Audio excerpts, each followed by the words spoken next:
I should have anticipated it when Madison suggested the Windsor Hotel Chicago for our annual Thanksgiving dinner. The same Madison who had spent the past 5 years at every family gathering reminding me that I was practical, not brilliant. The same Madison who had become a pharmaceutical sales representative and somehow convinced everyone that this made her the family's shining success story. "Are you sure you can manage this, Olivia?" she asked when booking the reservation, her voice coated with feigned concern. "I mean, with your little graphic design projects and all." My little graphic design projects. That's what they called the freelance work I'd been doing since college. What they didn't realize was that those projects had been a cover for years. While they assumed I was struggling to make ends meet in my modest apartment, I had quietly been building something entirely different, something I never felt the need to explain or justify to people who had already decided I wasn't worth much. The Windsor Hotel was Madison's choice specifically because she knew it would make me uncomfortable. At least, that's what she thought. The hotel was stunning, marble floors, crystal chandeliers, and menu prices that could make anyone's eyes widen. Madison had reserved the Thanksgiving dinner in the main dining room, proudly announcing to everyone how generous she was by paying for such an extravagant meal. "Don't worry, Olivia," she said over the phone. "I've got this covered. I know this isn't exactly in your budget." I had simply replied with thanks and showed up wearing my usual simple black dress and comfortable flats. Nothing designer, nothing flashy, just clean and appropriate, yet apparently not impressive enough for the family's new standards. Dad had arrived in his finest suit, the one he'd worn to Madison's pharmaceutical awards ceremony last year. Mom wore her pearl necklace, constantly scanning the room as if someone might ask her to leave. My younger brother Ethan was snapping pictures of everything, clearly planning to share our dinner as evidence of dining in a high-end establishment. "Can you believe Olivia suggested Denny's at first?" Madison announced loudly once we were seated, enough for nearby diners to hear. I had to explain that we were celebrating as a family, not grabbing a quick bite. I hadn't suggested Denny's, I had actually suggested celebrating at home like we used to when I was younger, with Mom spending 2 days preparing her famous turkey and stuffing. But Madison insisted we needed somewhere fitting for our family's supposed success. Dinner followed its predictable rhythm. Madison talked about her pharmaceutical sales numbers, her new leased BMW, and the condo she was considering in the trendy district. Ethan shared updates about his marketing position and plans to propose to his girlfriend during the holidays. Mom and Dad beamed with pride, asking questions and giving advice. When they turned to me, the atmosphere shifted. "So, Olivia," Dad said, carefully cutting his prime rib, "how's the, what do you call it, graphic design work going?" "It's going well," I replied simply, sipping water. "Keeping busy." "Busy with what exactly?" Madison asked, pausing mid-bite. "I mean, what projects? Anything recognizable?" I could have mentioned major corporate rebranding projects, Fortune 500 clients, or the design awards I kept in my apartment.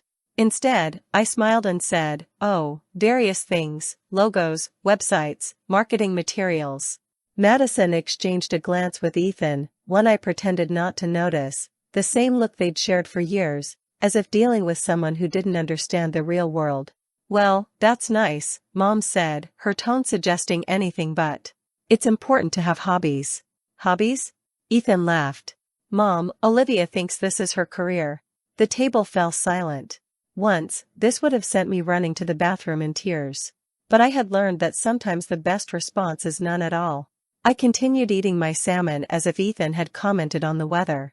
Madison, clearly uneasy with the quiet, jumped back in. "There's nothing wrong with design work on the side. But at some point, you have to think about stability, right? Real income helps with retirement planning." She gestured around the lavish dining room. "I'm not trying to be mean, Olivia, but look around. This is success. This is what smart career choices bring." Dad nodded approvingly. "Madison's right. You're 31 now.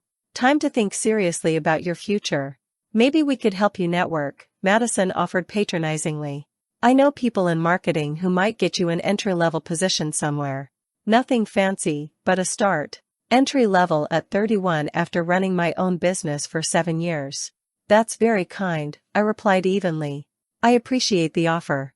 Ethan scrolled through his phone, intermittently showing us photos from his social media. "Check this out," he said, holding the screen. Look how fancy this place is. My followers will think I'm living the high life. You are living the high life, Madison corrected. Well, most of us. She didn't look at me, but the meaning was clear. The conversation drifted to other topics: Ethan's promotion prospects, Madison's company expansion, Mom and Dad's plans to renovate the kitchen.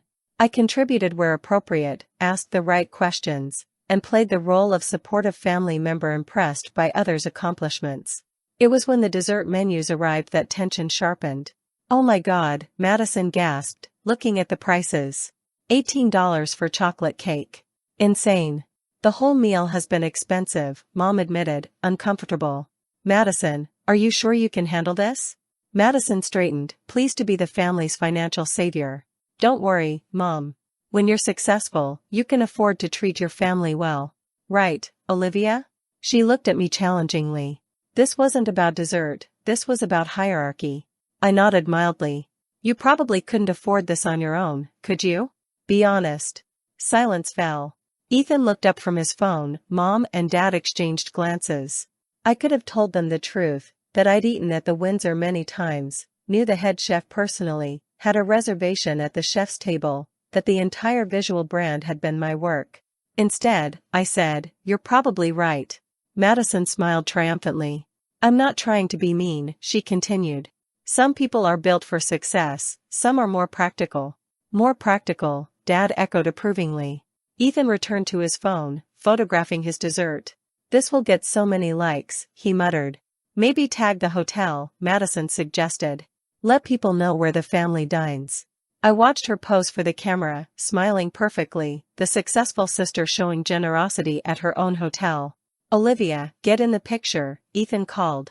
I started to decline, but Madison cut me off. She doesn't like photos, she explained, as if I weren't there. Probably doesn't want people to know she can't usually afford places like this. The words hung in the air like smoke from an expensive cigar. Even Mom looked uneasy. Madison, that's not very nice, she said quietly. I'm not being mean, Madison insisted. I'm being honest.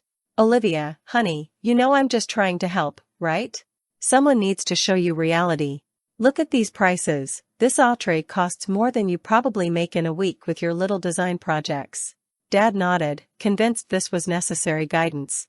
It's okay to admit when you're struggling, he added. First step to making better choices.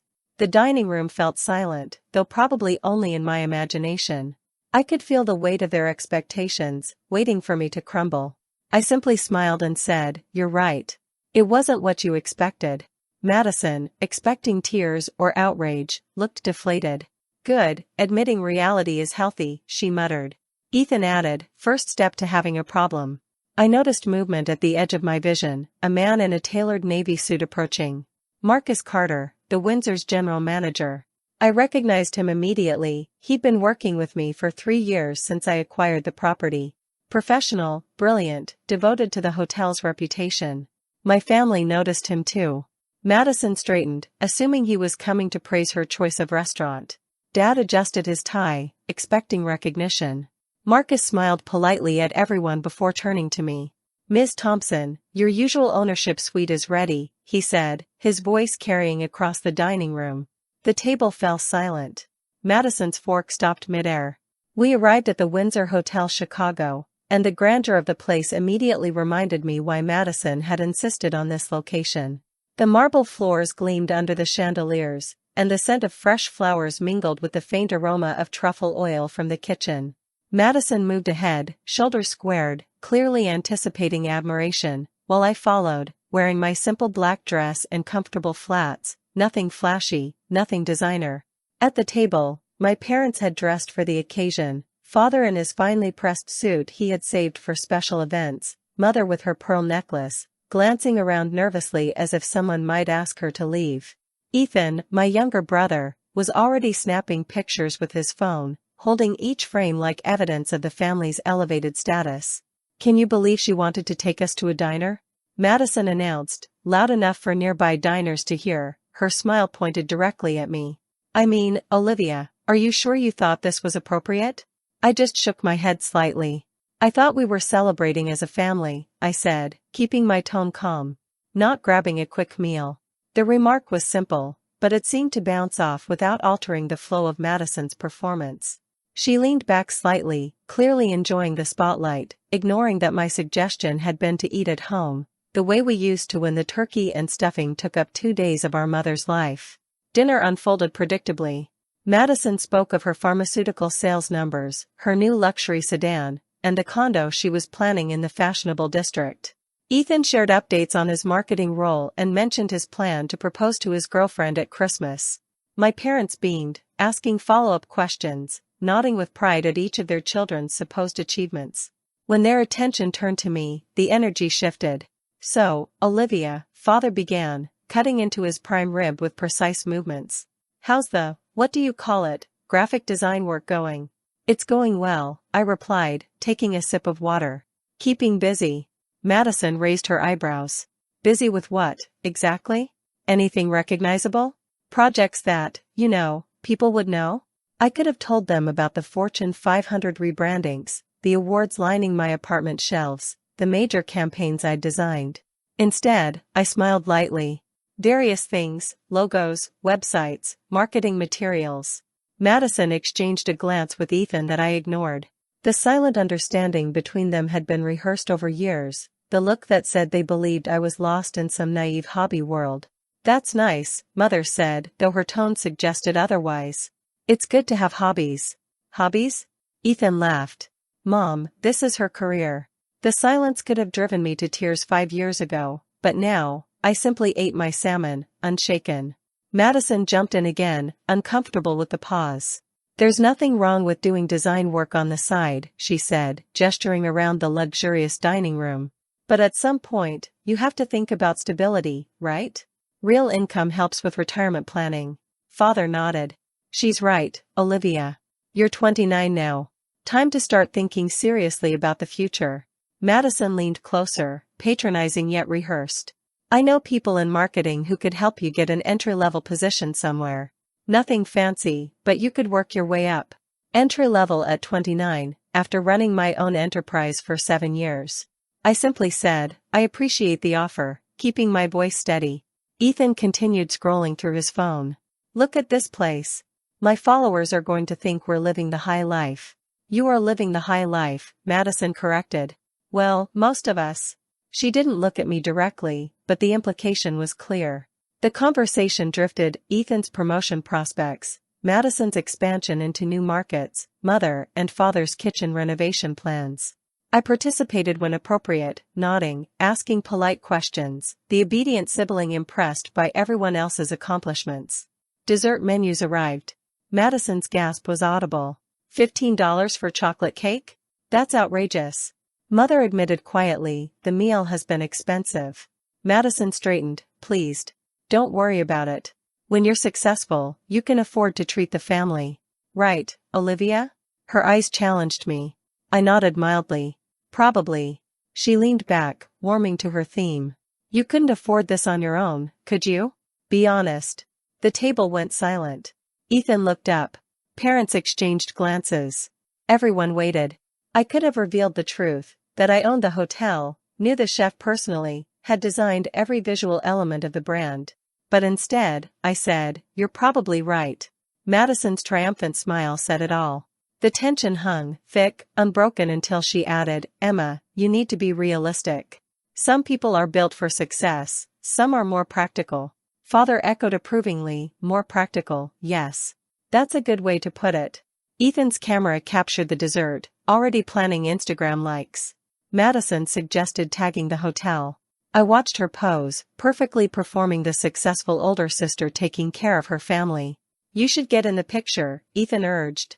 I began to decline, but Madison interjected, "She doesn't like having her picture taken," explaining my absence as if I were invisible. Mother shifted, uneasy. "That's not very nice, Madison." "I'm being honest," Madison said softly. "Part of loving someone is helping them understand reality." She gestured at the menu. "Look at these prices. This entree costs more than you probably make in a week with your little design projects." Father nodded. "She's right. Stop pretending you're successful. It's okay to admit when you're struggling." I smiled quietly, unshaken. "You're right. It wasn't what you expected." Madison and Ethan processed the calm, deflating the tension they'd been building. The subtle hierarchy they tried to enforce remained unchallenged outwardly, but the inner game had already shifted. Madison leaned slightly across the table, her tone soft but edged with the kind of concern that felt more like critique than care. She started talking about stability, how at some point everyone had to find something dependable, something that provided a steady paycheck. Her words carried the same implication they always did, that what I did was temporary, a phase I'd eventually grow out of once I faced real life. I smiled faintly and nodded, the kind of polite acknowledgement she expected. She didn't notice that I wasn't agreeing. She kept going, suggesting that I consider reaching out to people she knew. "There's a new position opening in marketing," she said brightly. "It's entry-level, but it could help you build a foundation." She paused, clearly proud of the offer. "You're creative, and that could really make you stand out." Across the table, Ethan chimed in, pulling out his phone and showing off a new set of photos from his company's retreat. The screen was filled with bright smiles, branded backdrops, and the unmistakable aura of curated success. "It's all about networking," he said, scrolling with a practiced thumb.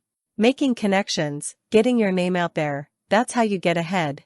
Mom nodded approvingly, her expression reflecting quiet pride. "That's exactly what your sister needs," she said. "Something stable. Structure. Health insurance." Dad chuckled softly, not unkindly, but the kind of chuckle that reinforced their shared assumption that I was drifting, floating somewhere between youthful ambition and irresponsibility. I kept my expression neutral, tracing the rim of my water glass with a fingertip. It was easier to stay quiet, to let them talk, to play the role they'd already written for me. Madison leaned closer again, lowering her voice like she was confiding something generous. "You've got talent, Liv. You just need the right direction. I can set you up with some people from my firm. They love mentoring new creatives." There it was again, the soft condescension disguised as support. The assumption that I was waiting for someone else to guide me toward competence. I thanked her, of course. That was what she wanted, gratitude, even if it wasn't real. The conversation drifted back toward her latest project, the one that had just gone live in New York. She described the campaign in detail, every word polished, every sentence designed to reinforce her authority. Ethan interrupted occasionally to drop comments about his department's upcoming expansion and the potential promotion he was expecting. Mom beamed at both of them, occasionally glancing at me like she wished I'd contribute something she could be proud of. I stayed quiet, nodding when appropriate, smiling when expected. Inside, I could feel the familiar tension coil tighter, but I didn't let it show. At one point, Madison asked, almost casually, "How's that design work of yours going?" The phrasing was deliberate, not business, not clients, but that design work, like a hobby someone might indulge in after dinner. "It's going fine," I said evenly. "Keeping busy." She smiled the way people do when they're humoring a child. "That's great. You've always been so creative. Maybe once you get some experience in a structured environment, you'll really find your place." Ethan laughed, not cruelly, but with the kind of amusement that came from certainty. "You just need a push, Liv. Once you're in the right circles, things will open up." Mom nodded again, the rhythm of family consensus taking shape around me. Dad added something about practical planning, budgeting, and long-term goals. The conversation became a chorus of advice, every voice overlapping, each one confident in its good intentions. I let them talk. It was easier that way. Inside, the quiet irony of it all pressed against my composure. I thought about the meeting I'd had earlier that week, the one that had involved negotiations worth well over $5 million, and about the hotel staff who had asked for final approvals on renovation plans. None of that existed for them. Not because I'd hidden it, but because they'd never thought to look beyond their assumptions. Madison shifted the topic again, mentioning a colleague who'd started her own small business, a boutique design thing, she said, before laughing lightly. "She's realizing how hard it is to stay afloat without a real paycheck." Their laughter was gentle, but it still landed. I smiled, though it didn't reach my eyes. Ethan lifted his glass and grinned. "To stability," he said. Mom and Dad joined in, amused and content. Madison smiled brightly, her reflection flickering in the wineglasses. I raised my glass, too, meeting their eyes, my expression calm. "To stability," I echoed. The clinking sound that followed felt like a quiet joke only I understood. The dinner was halfway through when I saw a familiar figure approaching our table. Henry Carter, the general manager of the Windsor Hotel Chicago, moved with the composed confidence that made people naturally turn to him for direction. He smiled politely before addressing me. "Excuse me, Ms. Walker," he began in his usual calm tone. "The financial department has a few questions regarding the quarterly report. Also, Mr. Vargas, the architect, needs confirmation about the modifications to the West Terrace. And the board requested your input on the new wine selection for the upcoming gala." The air around the table shifted. Madison's smile froze mid-expression.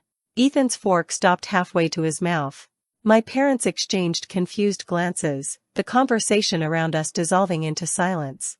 Henry continued, utterly unaware of the sudden stillness that had spread across my family. "Also, Ms. Walker," he added, "the decorators are ready to proceed with the conference hall, but they'd like to know whether you prefer the crystal chandeliers or the matte finish." I nodded, keeping my expression neutral. "I'll review the final designs in the morning. Please tell the team to wait for my confirmation." "Of course," Henry replied with a courteous bow before stepping away toward the reception area. His presence was brief, professional, but the damage was done. Madison blinked rapidly, as if trying to reset the scene in her mind. "Wait," she said, her voice strained, "did he just call you Ms. Walker?" I met her gaze, calm and steady. "That's my name, yes." "No," she said slowly, her confusion turning to disbelief. "But, he said financial reports, architects, the board? Are you?" Before she could finish, Ethan leaned forward, his tone half incredulous, half defensive. "Henry Carter works for you?" "He manages the hotel," I said evenly. "I own it." Silence thickened between us. For a moment, even the background hum of the restaurant seemed to fade. Madison's lips parted slightly, then pressed together in visible restraint. My mother's hand found the edge of her napkin and folded it several times, as if trying to make sense of something too large to hold in words. Ethan let out a short laugh that didn't sound genuine. "You're joking, right? You own the Windsor?" I tilted my head slightly. "For the past 6 years." The shock across the table was almost tangible. Madison's perfect posture faltered, she leaned back as if the news had physically pushed her.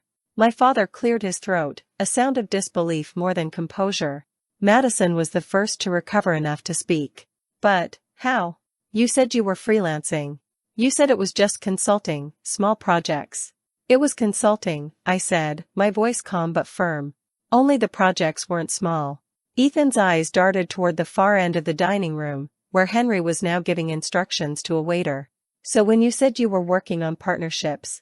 "I was referring to international contracts," I replied. For the first time that evening, my father's expression softened into something between confusion and pride. My mother's lips trembled before forming a hesitant smile.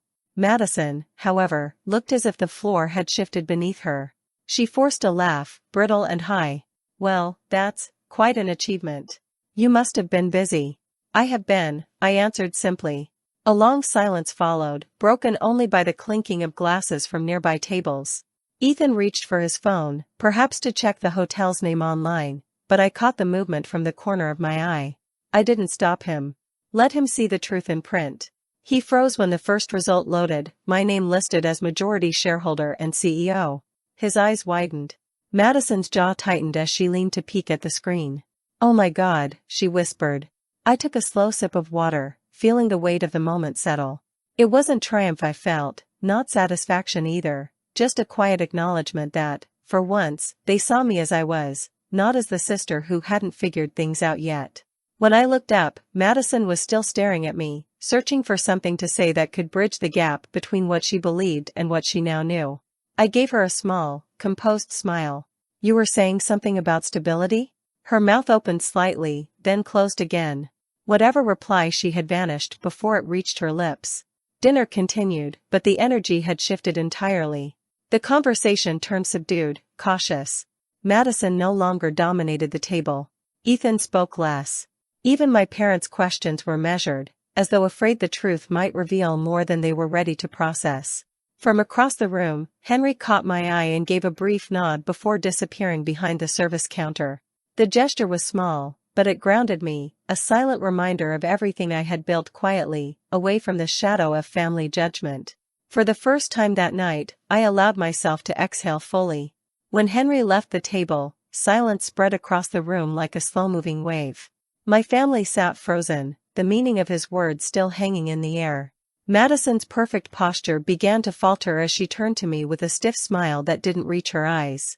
Ethan lowered his phone for the first time that evening, his face pale in disbelief.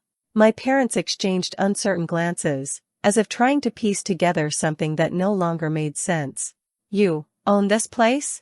Madison finally asked, her voice thinner than usual. "As in, the Windsor Hotel?" I met her gaze calmly. "Yes," I said. "For about 5 years now." Her mouth opened slightly, then closed again. "But you live like a regular person. You still rent that small apartment." "I do," I replied. "It's comfortable. I like it that way." My father leaned forward, his brow furrowed. "Why wouldn't you tell us?" "There was never a reason to," I said, my tone even. "You already decided what you thought of me years ago." Nothing I said would have changed that. For a moment, no one spoke. The noise of the restaurant carried on, soft clinking of glass, low conversation, laughter from another table, but around us, it felt like the air had thickened. Madison broke the silence again, her words sharper this time. "So all those times you let me pay for dinners, for family trips, for everything, you were just letting me look generous?" I set my napkin down neatly. "You seem to enjoy being the successful one. Why would I take that from you?" Her face flushed red. "This is unbelievable. You made us think you were struggling. You let us pity you." "I didn't let you," I corrected quietly. "You chose to."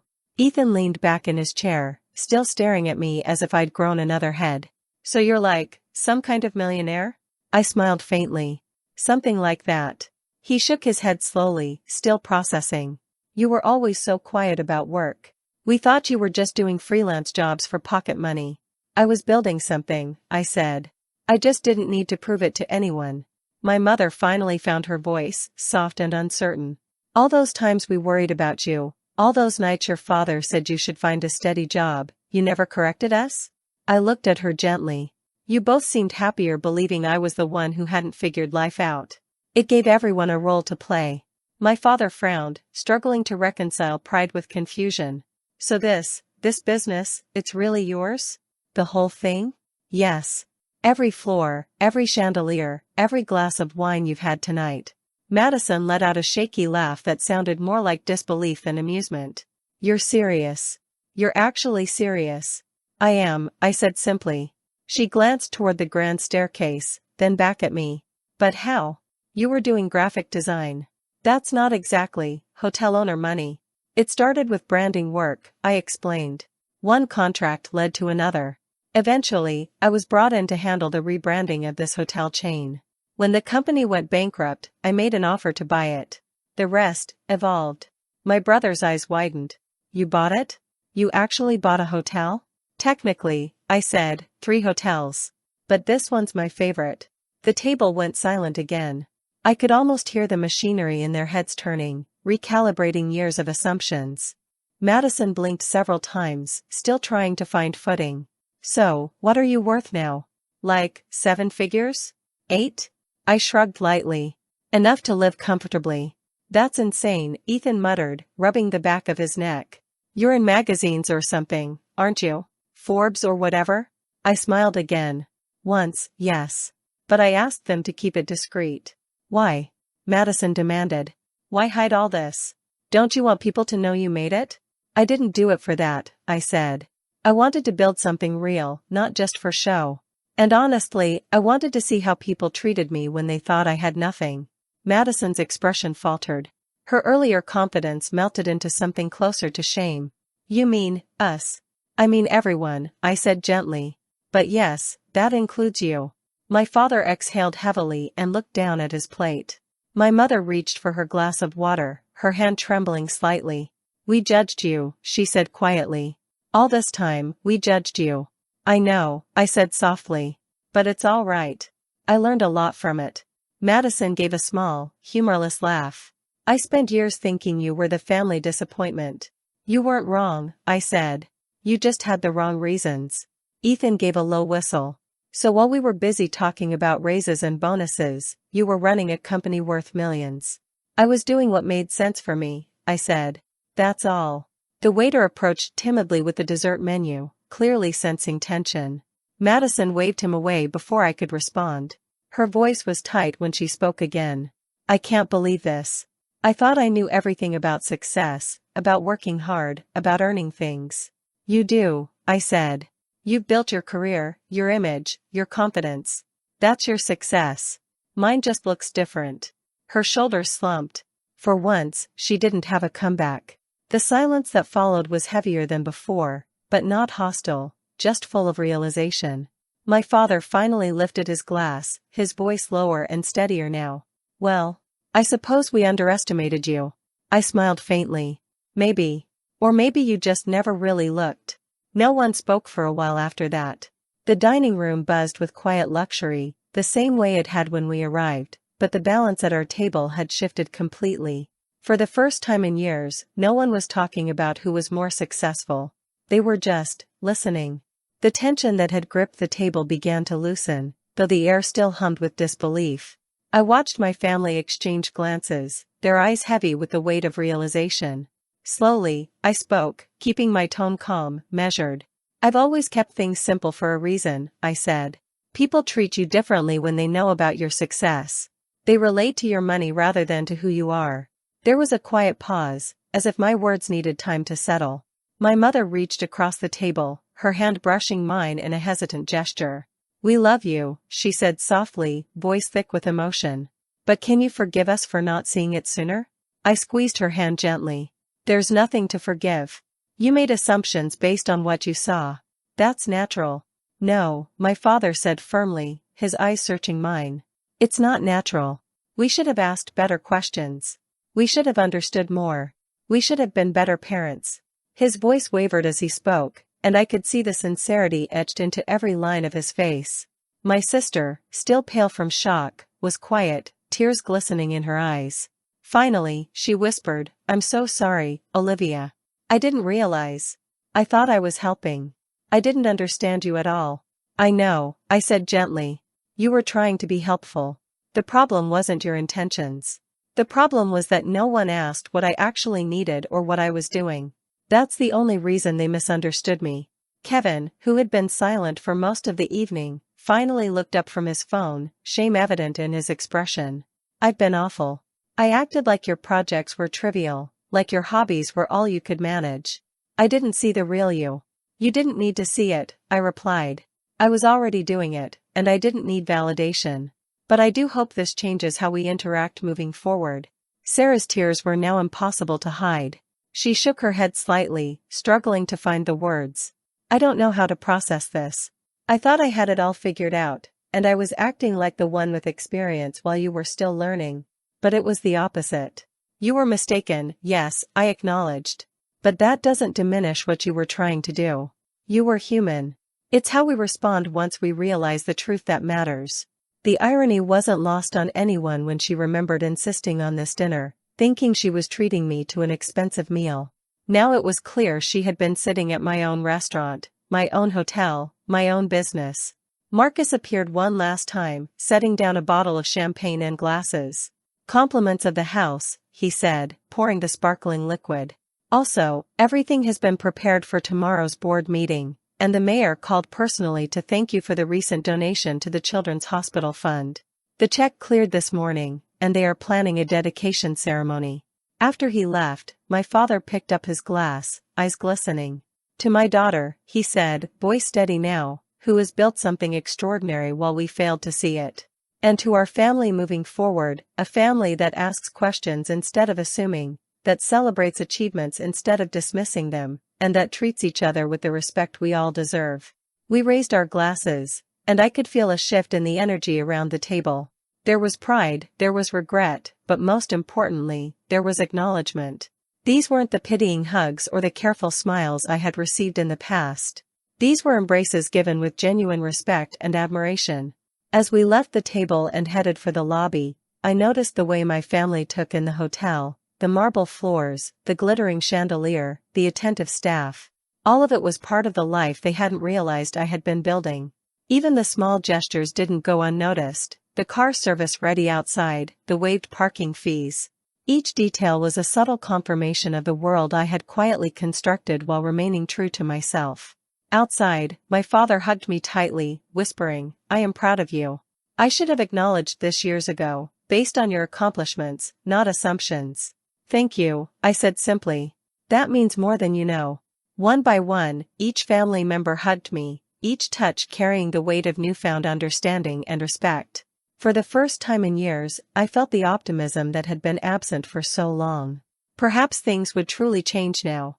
Perhaps our family dinners would be about conversation between equals, not interventions disguised as care. Later, my phone buzzed. A text from Sarah appeared. "Olivia, do you have time for coffee this week? I want to really understand what you do, not just pretend to be interested while offering advice." I smiled, tapping back, "I'd like that." And for the first time, I felt that maybe, just maybe, the bridges we had burned were finally being rebuilt, brick by brick, with honesty and respect at their core. Henry Carter approached our table with the quiet confidence of someone accustomed to orchestrating large operations. In his hands, he carried a polished bottle of champagne and a neatly organized leather folder. "Compliments of the house," he said, uncorking the champagne and pouring the golden liquid into crystal glasses. He glanced around the table, noting the mixture of astonishment and awkward awe on my family's faces, before setting the folder gently in front of me. "The board meeting materials are fully prepared for tomorrow," he continued, his tone precise yet unobtrusive. "Catering has confirmed the menu for the lunch session, and the architect's questions have been addressed. Additionally, the mayor personally called to thank you for the donation to the Children's Hospital Fund. The check cleared this morning, and they are already planning the dedication ceremony." The folder contained documents summarizing revenue projections, strategic plans, and operational notes. The details were extensive. Olivia's empire was meticulously organized, and everything ran as smoothly as a well-oiled machine. My family absorbed the information with a mixture of disbelief and admiration. The moment of silence stretched across the table. Then, my father lifted his glass, his expression shifting from disbelief to a kind of tentative pride. "To my daughter," he began, his voice low but steady, "who has built something extraordinary while we were blind to it, and to the family we will become from this point forward. One that asks questions instead of making assumptions, celebrates achievements rather than dismisses them, and treats each other with the respect we all deserve." Glasses were raised, clinking softly in the intimate space of the dining room. My mother's eyes glistened, not with tears of sorrow but of realization, as she looked at me with something resembling understanding for the first time in years. Madison's face reflected relief and humility, while Ethan shook his head in quiet amazement, scrolling briefly through his phone before finally lowering it. Henry stepped back respectfully, giving us space to absorb the moment. His presence was professional, yet unobtrusively supportive, a reminder of the structure and efficiency that defined my life outside this dinner. I took a slow sip of champagne, savoring the calm and clarity that had so long been absent from these interactions. Finally, Madison reached across the table, her hand brushing lightly against mine. Her voice was soft, almost fragile. "I'm sorry," she said, "for the assumptions, the comments, the way I treated you. I promised to be different, to understand rather than to advise or correct." I squeezed her hand gently. "Thank you. That means more than you know. It's never been about blame. It's about awareness, and now we have it." Ethan nodded, a quiet acknowledgement in his eyes. Even my parents, who had struggled to reconcile their perceptions of me with the reality of my accomplishments, seemed to exhale collectively, the weight of years of misjudgment finally lifting. As we rose from the table, readying to leave, Madison caught my arm briefly. "Could we maybe do this again sometime? A family dinner, just us, without assumptions, without performances?" I smiled. "I'd like that. Maybe this will be the start of dinners where we actually see each other, instead of the roles we've assigned ourselves." In the lobby, the marble floors gleamed beneath the chandelier, and the staff moved with quiet precision around us. The grandeur of the space was now familiar, no longer intimidating, because it was ours. Henry Carter approached once more, confirming that the car service was ready and that parking fees for my family had been waived. Another small detail, yet one that conveyed order and consideration, adding to the growing awareness of the life I had quietly built. Outside, the crisp air carried a sense of renewal. One by one, my family hugged me, each embrace carrying something new: pride, respect, understanding. They were not the cautious, slightly condescending hugs of the past. These were acknowledgments of achievement and personhood, of having watched someone thrive without interference or intervention. As I watched them drive away, a subtle optimism stirred within me. Perhaps assumptions would finally give way to questions. Perhaps our interactions could now be guided by curiosity, respect, and equality. And maybe, just maybe, the next family dinner would be less a test and more a celebration of who we truly were, together, not apart. Later that evening, my phone buzzed with a message from Madison. "Would you have time for coffee this week? I want to really understand what you do, not just offer advice." I smiled, typing my reply. "I'd like that." And for the first time in years, the idea of a family gathering held the promise of authenticity, connection, and shared respect, an uncharted path, but one worth walking.